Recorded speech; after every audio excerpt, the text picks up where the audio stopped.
What is going on, Diesel Nation? We're excited to have you guys with us today on the Diesel Podcast. If you're watching this on YouTube and aren't subscribed, definitely make sure and click the subscribe button, like, comment, let us know what you think about the episode. If there's a particular guest or topic that you'd like to have covered, we're always checking your comments on there. Love to be able to take your feedback and then be able to create future episodes or get your questions answered. So definitely make sure and do that. Today I'm going to be joined by Ian from Throttle Battery, and I wanted to talk with him about something that is really overlooked when it comes to maintenance, and that's the batteries that we choose, the differences between them, what can separate one brand from another. And they have a long history of creating batteries for really hostile environments. And so I wanted to chat with him about what they do for diesel trucks, learn a bit more about it. So I'm definitely looking forward to chatting with him today. Before we get to it though, I want to remind you our friends over at Kershaw Knives have a 20% off site-wide code for you.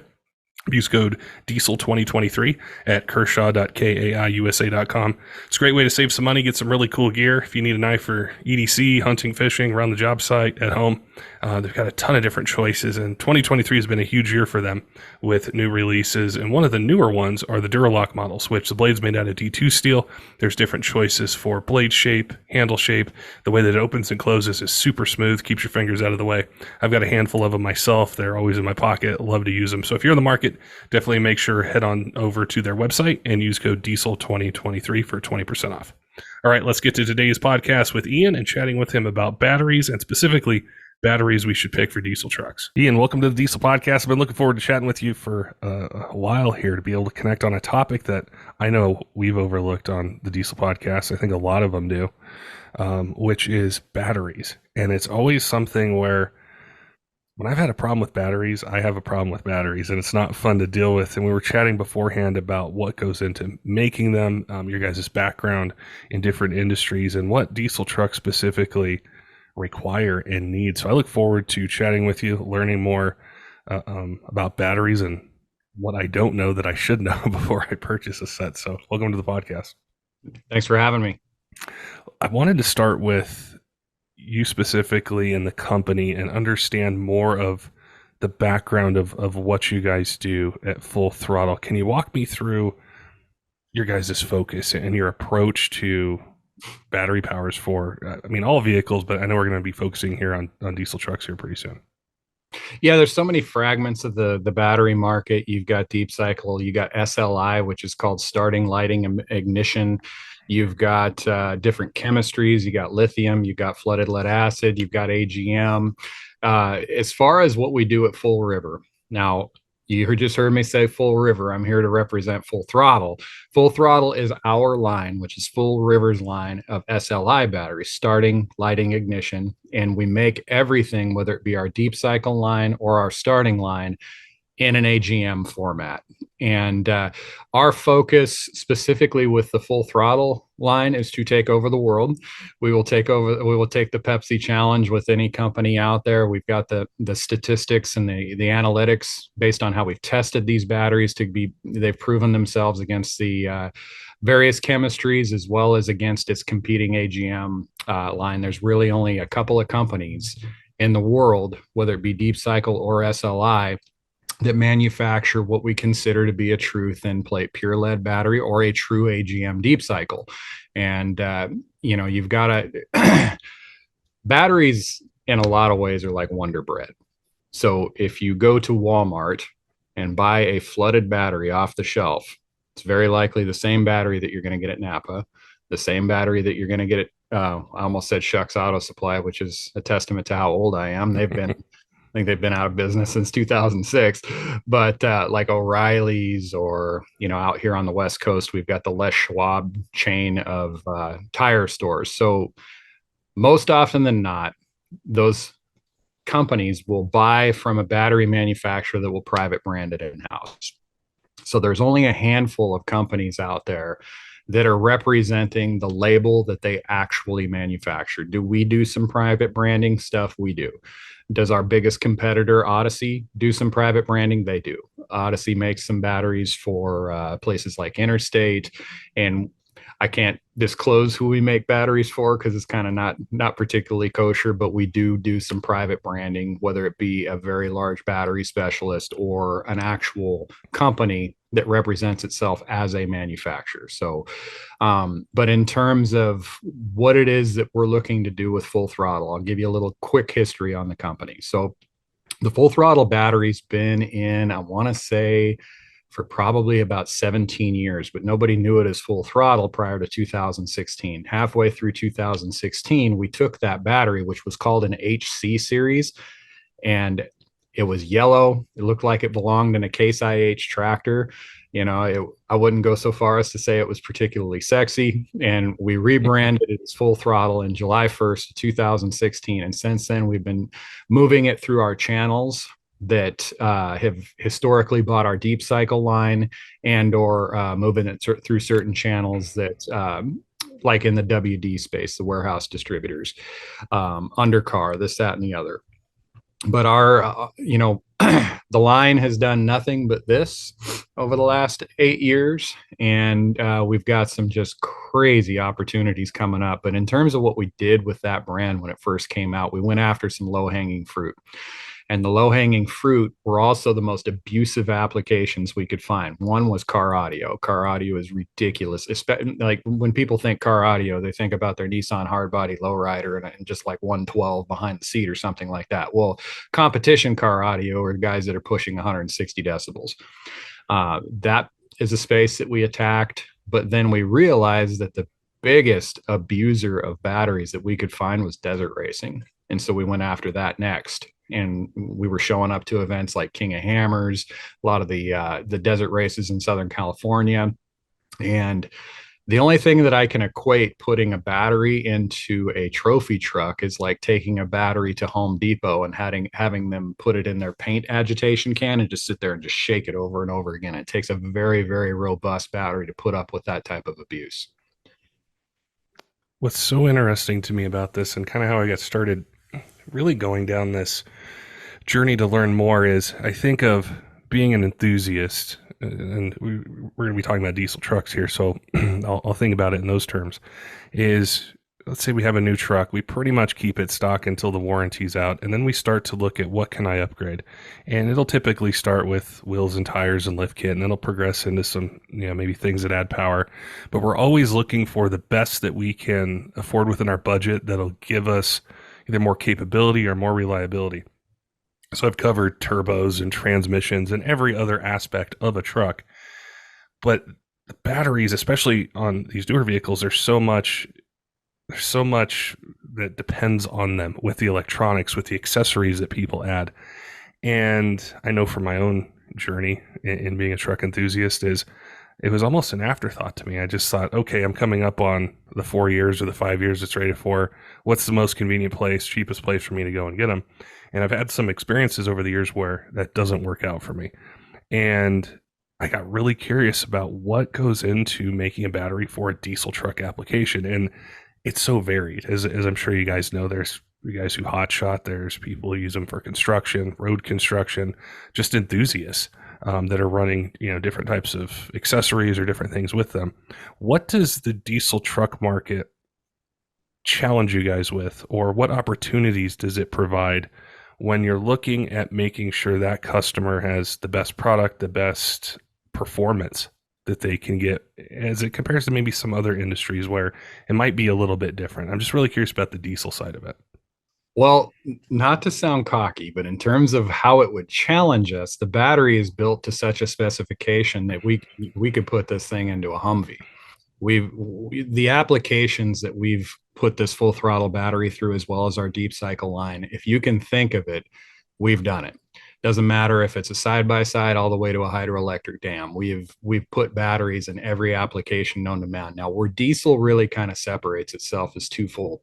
And if there's one thing, you mentioned going the cheap route when you had a warranty situation.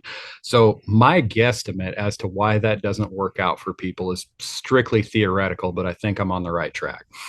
Rotating electrical systems within under the hood of every new vehicle have changed so drastically over the last 20 years. The average temperature under the hood of a vehicle in 1999 was about 180 degrees. We're closer to 300 now. Wow. So when you combine the amount of accessories that are being uh, offered on a new vehicle in conjunction with updated rotating electrical systems, I don't have current statistics in front of me, but I mean, back in the late 90s, I want to say 90 amps was a pretty hot alternator. Now we're probably 120. I mean, 28 SIs are like 180, something like that. I mean, those are mostly for commercial trucks, but where diesels and diesel enthusiasts would best benefit from a battery like ours is when they're running. I mean, first of all, if you want the reliability, or if you're in cold weather, if you're in extreme hot weather, you put yourself into a position to have much more success with the battery under your hood by buying something that's able to perform at elite level to where it can handle very rapid discharge and or elongated discharge, but a rapid recharge. Like I said, those electrical systems on these vehicles these days emit a lot of current. So having having a battery that has the ability to withstand that shock of a rapid recharge, it gets very, very technical very, very quick. And I think under hood temperatures play a factor into why people have such a lack of success on over the counter type batteries that they can get at a farm store to a tire store or something like that versus what they would expect out of a thin plate AGM. And when it comes to diesels, we're obviously dealing with a lot more compression than a typical gas motor. So it takes more current to turn that motor over. And I mean, we're talking anything from 5.9 liters up to 7.3 liters. And if we want to go down and talk, I know you're probably super stoked to talk about old rabbits and TDI Jettas and stuff like that. But like, with the compression ratios that diesels have, having that additional current, and when you kick that starter over, there's an immediate draw on that battery, immediate. And there's a rating called pulse hot cranking amps, and we call it PHCA. And what that is how many amps that battery will throw current at 80 degrees. And there's a huge portion of this country where a metric like that applies to because of the weather conditions and stuff like that. It's how hot a battery will turn a motor over. Essentially, like you take our Group 34, it's an 825 CCA battery. It's a 1500 PHCA battery. So it'll emit 1500 amps for 5 seconds. And if your car won't start within 5 seconds, you got another problem. but the further down the rabbit hole you go, you talked about customization. When people start adding stereo, start adding lighting, this, that, and the other, that is a draw, and it's a constant draw on a rotating electrical system. And where's that rotating electrical system going to fall back on its battery if you overwhelm it? And we see that a ton in UTV side-by-side type riding. You're talking about vehicles that only capable of emitting about 50 amps, 48 amps.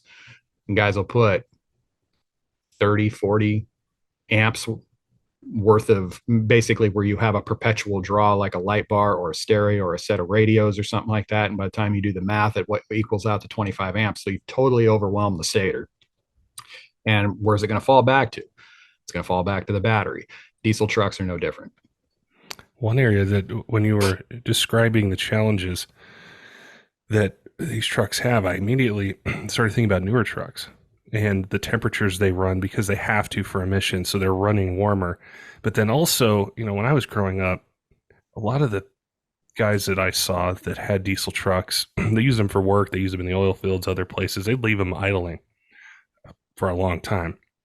Whereas now you can't really do that because of the emission systems that are on there. So they're turning off, turning on, turning off, turning on. And we're kind of getting into that, winter time where most or half the country is going to start getting cold.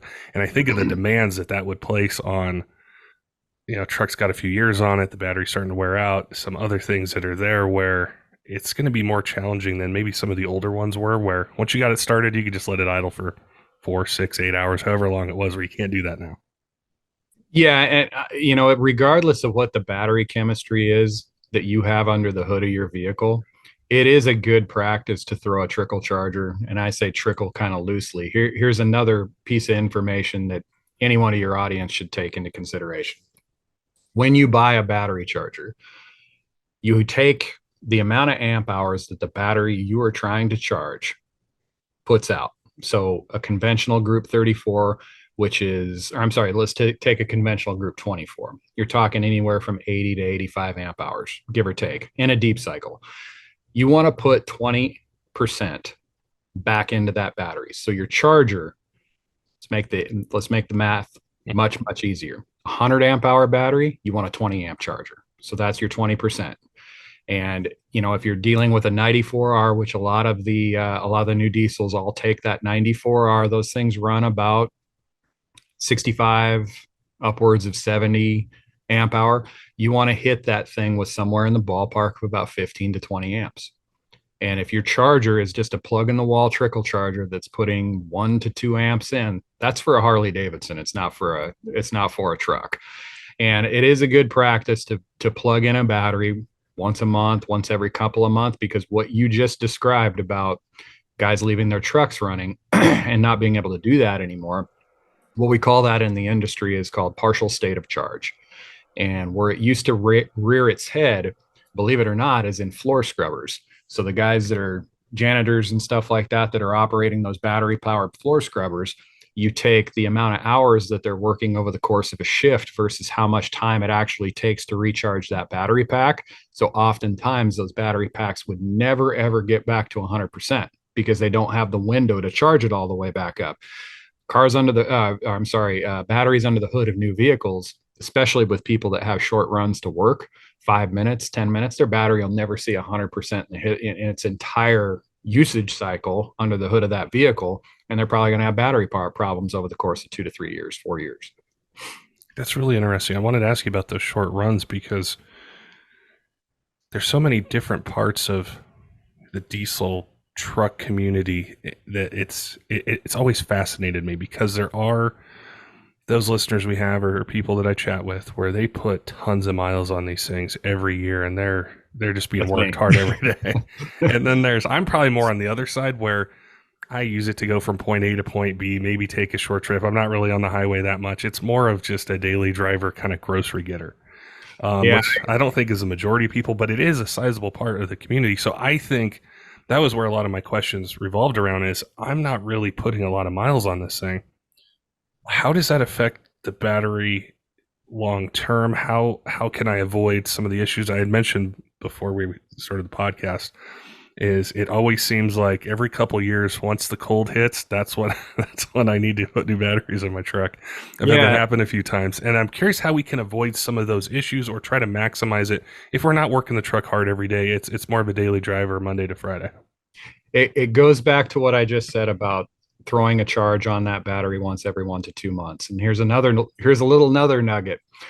If your battery on a 12 volt gets below 12.28 OCV, which is open circuit voltage, if it gets below 12.28, it's starting to damage itself. It's starting to do sulfation. Will ours do that? Well, ours doesn't have a lot of the impurities in it than a conventional battery that you buy over the shelf is. So is it susceptible? Yes, but that escalation of that problem will not take shape in any way, shape, or form the way that it would on a conventional flooded battery.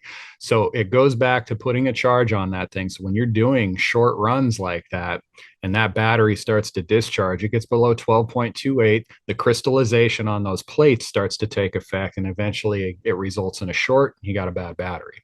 But I never really ran into that problem. All my diesel trucks, I usually tend to flip them at about 300,000 miles.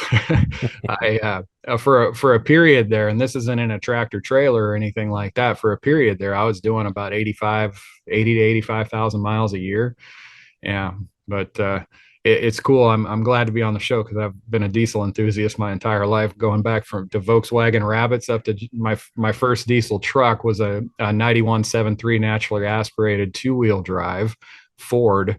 I think it was a 91. And then my second one after that, after I wore that one out, was an 01 24 valve 5-speed Cummins. So, and now I got two 20 Ram 6.7s out in the parking lot right now. So, yeah. What got you into diesels at the start? How did that progress? I'm really curious because a lot of times chatting about products and different parts of being an enthusiast, not everybody's a diesel enthusiast that I might chat with. So whenever I connect with someone and they're like, "Oh man, I had a 7.3, I had this, I had a Cummins," I'm always really curious how it ties together in kind of with the product and the enthusiasm for diesel in general. So I got into diesels by way of my dad, and my dad got into diesels by way of fuel mileage. Uh, he was driving Duster. I mean, he would tell me about all these hot rods he used to have. He used to have an old Mustang 289, had a Duster 340, 71 Firebird. He'd have all these cool cars. Wound up trading his Duster 340 on a 70 Datsun 510 because it got good mileage. And as Volkswagen started to bring in diesels in the I'm sure they may have done it in the late 70s, but in the early 80s, those are the first memories I have is my dad's driving around in a Rabbit diesel. And I'm not even kidding you. I think he had 3 Rabbit diesels. He had 2 Dasher diesels. He had 2 Rabbit truck diesels, had an Audi 4000 that was a diesel. And the Audi 4000 and he had a 1990 Jetta diesel as well. Those were my first cars.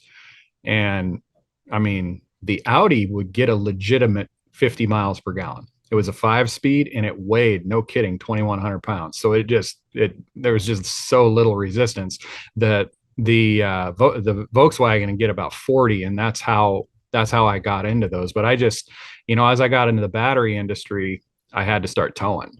And that's where the trucks started to come in. And don't get me wrong, he had trucks too. Like he had old 86.2s. And like I said, my first one was a Ford, but then I kind of gravitated over to the Ram. And since then I've owned all 3 OEs. So yeah, but I did the math on it about 2 months ago. I figured I'd driven about 2.4 million miles in my life. And I guarantee you 2 million of those are in a diesel. Yeah, it's something that grabbed me early. I think I can't say it was the mileage for me. It was more so the torque and the power.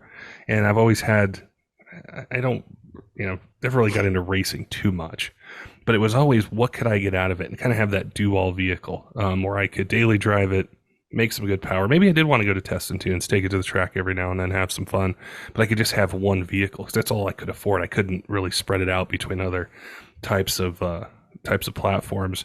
And then through that journey, it was on a podcast not long ago. We were talking about the owning a truck and kind of the life cycle that you go through as an enthusiast, where when you're young, you want something that you make some power. It's kind of loud. You got it lifted, and then you kind of tone it down a little bit, and you kind of get more into the reliability, sustainability of it. And that's where it all converged for me on a whole bunch of different topics like maintenance, reliability, efficiency. And the battery was one that just it hit me out of the blue one day. So I thought, okay, my truck takes 2 of these. I'm replacing them, at these different intervals. If I focused in on what's the best turbo, what's the best transmission, what's the best injectors, what's the best fuel additive, what's the best transmission fluid, differential fluid, why haven't we talked about the battery side of it? Because it's not this static kind of, the perception I think that the general truck person has is a battery's a battery, they're all the same. And when we were chatting, you're like, oh no, they're not. There's a whole bunch of different aspects to it. So I wanted to focus in on that just a little bit. Is what are some things I need to know as somebody who loves their truck, wants to keep it for a while? I want to put the best parts, best components on it that I can, that I should ask or evaluate when it's coming time to change my batteries and upgrade them. What are some questions or things I should ask myself or the place I'm buying it from as it pertains to getting the best product I can? To a certain extent, they're going to be hard for an end user to answer. A lot of battery shops throughout the world to be able to help answer some of those questions, and it's all related to what your draw is, what kind of draw, what kind of driving you're doing. Are you in a high vibration environment? I mean, if you get back to like, I vividly remember the old 6.2 GM diesels that we used to run they just sit there and just shake something fierce. So it's almost like a perpetual vibrating type situation. But, if you're doing a lot of, overlanding is getting big. Well, it's not getting big. It is big. But where we're starting to see it steer is it's not necessarily steering away from Jeeps and Toyotas, but full-size guys are starting to get into it more. And you have, there's no shortage of Duramax, Power Stroke, and Cummins Overlanders out there now. So when you're doing when you're doing driving like that, when you're putting your truck into an environment like that, you're dependent on the power that truck's electrical system can put out to power your components, your lights, this, that, and the other. But I mean, you got stoves out there that guys are powering off their trucks. Some people are actually running a secondary setup bank of batteries in there. But all those questions come down, in my opinion, it's related to the draw that your truck is demanding. And if you've got a handful of accessories and you want to put a battery in there that's going to last as long as your truck does, there's options, no question about it. You get a conventional battery over the shelf at any, like a Walmart or something like that. You get what you pay for. You know, are there ways to prevent problems? Of course. How many end users actually work towards preventing those problems? I have yet to meet one, but nonetheless, like, there are solutions out there. If you've got a very critical demand, if that battery under the hood is of a critical nature, and I know it's critical for everybody, everybody's got to get to work, but some people have different levels of critical. And when you put a battery, and I'll name drop our competitor, you know, you got us, you got Full Throttle, and you got Odyssey. There is a big drop off after that. So if you want the best components, you can, in terms of what's available to put under the hood of your car, those are great. That's the starting point. And everybody else is just a JV. Well, I think of having a product that can survive, say, the the demand of overlanding, or in applications where these vehicles are used for emergency services, and it has to start, and there's just a tremendous tax that's placed on them. I think to myself, if that product will survive under those conditions, it's definitely going to work for the Monday to Friday daily driver that I have and how I use it. So that's what I look towards. You will find us in no shortage of municipalities, EMR, places like that, fire engines, places where it's absolutely critical. You will find us under the hood of a lot of those vehicles, no question about it. And don't get me wrong, there have been some really interesting troubleshooting situations that I've had to do, specifically down in like Mesa, Arizona, where not only are the batteries stored in a shed that's 120 to 130 degrees, which at those temperatures, the rate of discharge, just natural shelf discharge, is so much faster than it would be where I'm at in the Pacific Northwest, just based on the heat that it's subjected to. Then you put it under the hood of a vehicle that's going to touch 300 degrees. Then you combine all of that electrical draw that a cop car or that an ambulance or a fire engine commands at all times. It's really abusive. We've had to do some solar type setups because it goes back to that partial state of charge. When those guys fire that rig up and then they're asking that rig to go out and make their runs or do emergency calls, this, that, and the other, that's a short run type situation. Obviously, they'll probably leave the ambulance or the car or something like that running, but you will find yourself in a partial state of charge situation because you're overwhelming that rotating electrical system. And they probably bring the rig back and park it, and it might only be at about an 80% state of charge, and that's your base point the next time you fire it up. You'd mentioned there being some things that maybe the average truck owner could do to prevent issues, and I'm curious what those could be. What are some things that I could do? I mean, you mentioned the draw and you know, throwing a charger on it. Are there other things that I can do to avoid just lessening the life of my battery, or just maximizing the longevity of it? So I said that relative to like a battery that you would buy off the counter at a Walmart. There are things that you can do. It goes right back to making sure that the charge level is up. But a lot of those batteries, you know, you do have sealed cases, you have sealed tops where the access to those cells is pretty limited and you got to be careful. But, you know, a couple manufacturers out there still use the conventional cell caps where you just press them down in there and you can pop those off and you can check your water level. And oftentimes when you check those, it's not water level, it's sulfuric acid. But when you look under there, you can see a little plastic piece that we use as a gauge for where you fill that battery up with distilled water. And kind of the rule of thumb is you fill it up to where it's better part of maybe a 1/4 inch to a 1/2 inch below that little lip, not the lip at the case, the lip that you can visibly see with a flashlight under there. You don't want to fill it too much because it's going to boil over, but making sure that your battery's fluid level is up is one of the ways that you can prevent that. But I am telling you right now, I am disclaiming myself from any legal liability of that, because that is not for everybody to do. That's for I would recommend, unless you know what you're doing, that a professional shop take care of that, because sulfuric acid, if it gets on you, it's going to eat your clothes. If it gets on your face, it's going to burn you. If it gets in your eyes, you're going to be upset. Sulfuric acid is my blood type. I am unfazed, so it can get anywhere on me. It's no problem. But those are some steps that you can do on those conventional flooded SLI batteries. I always love to look towards the future because I feel like automotive is changing so drastically. And I know it's the diesel podcast, we chat about diesels, but there seems to be a lot of other technologies that are coming into the marketplace. And you guys manufacture batteries and for hard use applications and for longevity. So I was curious, as you look towards the future a bit, we start to see this hybrid technology, like in the half tons, and who knows what the 3/4 and 1 ton market's going to do. But are there some things that you're really paying attention to, or excited to see, or maybe some new challenges or opportunities that are coming onto the horizon that are just going to be fun to tackle, but are going to be different than they've been in the past? So there isn't a battery chemistry that we haven't dabbled in. There isn't a battery chemistry that I haven't sold. Uh, I use the term excited loosely, because I'm not saying that I'm a boomer and that if it ain't broke, don't fix it. But lithium is very popular. Lithium's finite. There's only so much of it. We have trouble recycling it, and one of the most controversial things about lithium is lithium extraction. I mean, there isn't a mining process on the planet that's more harmful to the environment than lithium extraction. So you have the challenges of recycling it, and then you have the challenges of procuring it.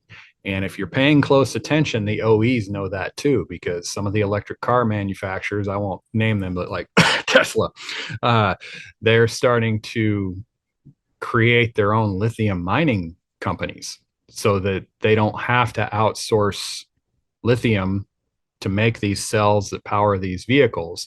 There is sodium. Sodium is possibly in 10 to 15 years going to be a little bit more of a household name, to where people, I'm a little unclear on what they're going to use it for when it starts to make itself available.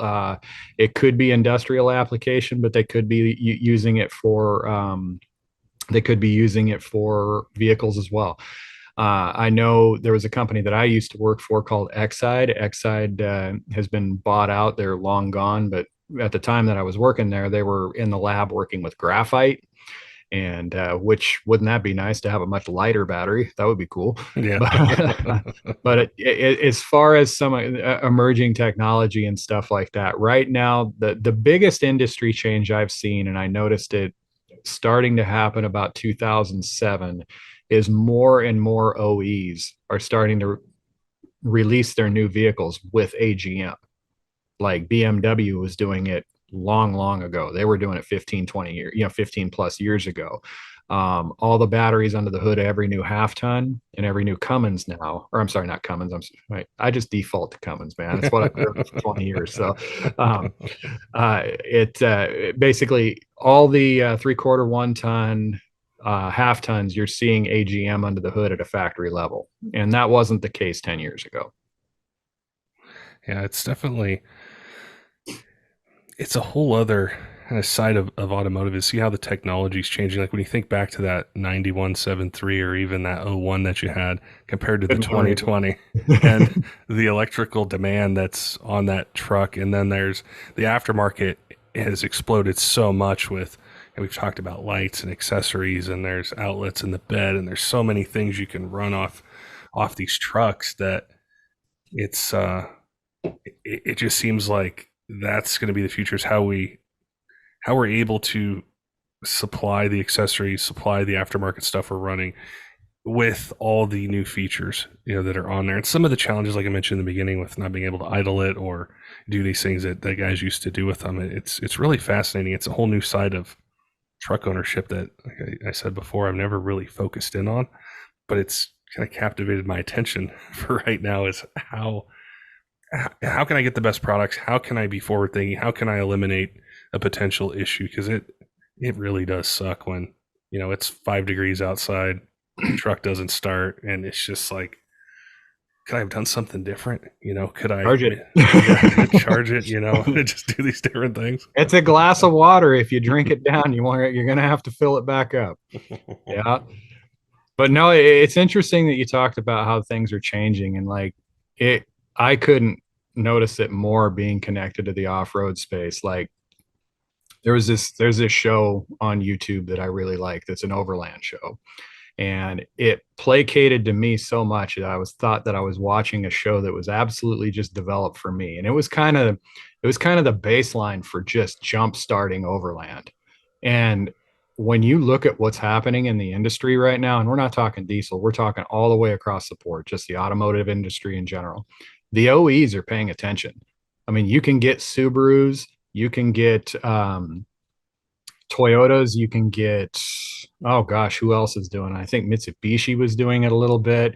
I think Ford's doing it a little bit with the Bronco and the Ranger. These guys are building vehicles that are literally a template for somebody that wants to build an overland vehicle. Yeah. So it's very evident that they're paying attention. It's I'm not going to say overland single-handedly saved off-road, because I think side-by-sides did too as well. But seeing those two kind of converge at the same time, it's really interesting. And you made a comment about 10, 15 minutes ago that I was going to chime in on that. When I was in high school and you looked out in my high school parking lot, you saw 70 Roadrunners, you saw 70 Novas, Chevelles, Challengers, and the rich kids drove 504s or LT1 Camaros or something like that. 10 years later, those muscle cars were replaced by 12 valve Dodges and old Power Stroke Fords. Like those were those kids' muscle cars. And it was so cool. I mean, granted, I do live in a farming community, but they would much rather drive an old 12 valve or drive an old Power Stroke than they would some of those old muscle cars. It's kind of interesting how things changed. Yeah, I saw that too growing up in the suburbs of a big city. Is I would see that as well. I think I mostly saw trucks, but then it was diesel trucks. It was like, well, I don't want the half ton gas truck. I want my dad's Cummins or Duramax or something else. And it's just exploded from the time I first got into them till now. And the technology and just what's going on is very exciting. And I think with overlanding, we haven't covered it a lot. I have a little bit, had some guests on that are really into it. And you're right, I have noticed the OEMs offering trucks that are just a template to be able to do that across, not necessarily specifically diesel, but just everything that's out there. And I think it's maybe kind of the new frontier. Oh yeah, I'm guilty of it too. I eat, sleep, and breathe that. I mean, my Instagram handle has Overlander in it. Like it's, I do that stuff. I actually guide trips into the mountains, and I don't think it's going anywhere anytime soon. How many diesel trucks do you see in the overlanding community? Is it something that's growing? Is it something that so I'm not too familiar with it. I just had a few guests. I see things on social media. I've seen some guys with diesel trucks that are doing it, but what's it like on that side? The first overland show I attended in Flagstaff, Arizona was Overland Expo West. And the first couple of years I went there, it was a lot of Toyotas, a lot of Jeeps, a lot of 4Runners, a lot of Lexus. The most recent overland show I went to was in Bend, Oregon. It was Overland Expo Pacific Northwest. Had to have been 35% diesel. Serious. And I don't know. Things are going crazy right now. Like I've got my buddies at Off-Road Power Products. They're just, they make fun of me for showing up in my diesel truck on 37s. They're like, Ian, 42s are the new 37s. Stuff like that. It's crazy where it's going. And I never felt more validated in saying that than when I was walking around Bend and seeing, I mean, everybody, if you've been around Overland, you've probably seen earth roamers. But it's not uncommon now to see F-350 3500 chassis that are just blown up with the most intricate freaking overland type components on it. Me, I'm a little, I don't know, I'm so much of a minimalist. I just look at that stuff and I want a wheel. and it really limits your ability to wheel. And I think that's where a Jeep is pretty dang handy. But I'm in the I'm in the boat where I want to build my Laramie 1/3 tow pig, 1/3 Overlander, and I don't know, 1/3 hopefully rock crawler. We'll see. But yeah, it blows me away where things are going, and that's going to be the latest trend in overland, man. You watch within the next few years, you're going to start to see a lot of overlanders out there that are on 40s with suspension that articulate like crazy, because it's starting to go into where people are just like, yeah, I don't want to just pull into a campground. I want to go drive to the top of that freaking mountain. I want to crawl my way up to it and then camp up there. And like you're starting to see so many rock crawlers and stuff like that have rooftop tents, got a bazooka mounted on the side that deploy a hammock, it's just like, yeah, I mean, it's funny because you're talking about all the latest and greatest components. Overland, my gosh, that is such an interesting just place to people watch, because I've always said you got two different types of overlanders. You got the guys that are out there to enjoy nature, take pictures, breathe fresh air, and the others are prepping for the end of the world. Yeah. Well, it's interesting you mention that, because there's a YouTube channel I follow, I have for a long time, and he has a lot of survival stuff on there, and I followed him for years. And then I saw a video about a year ago where he has a 5.9 common rail that he set up for overlanding, and it was like I didn't know he was into this stuff, but just seeing how he set up that 5.9 for going out into the wilderness, being able to sustain himself and his family, go different places. I thought, okay, this is really cool. This is something I need to start paying more attention to and learning about. Yeah, overland placates to the inner gear addict that we all have in us. You want all the cool stuff, this, that, and the other. I mean, I'm kind of the opposite. Like when I do these guided trips, I'll show up with two 30-gallon dry bags, a couple little giant loop bags, something you can mount on the side of a BMW GS 1200, like a bike, because that's how I got into off-road, was on motocross bikes and adventure bikes. And I'm such a minimalist. Like if I think there's only about a 40% chance I might need it or use it, I don't bring it. It's just, I don't want to overwhelm the rig. It affects the way it handles. It affects the speeds I can hold, affects my mileage, everything.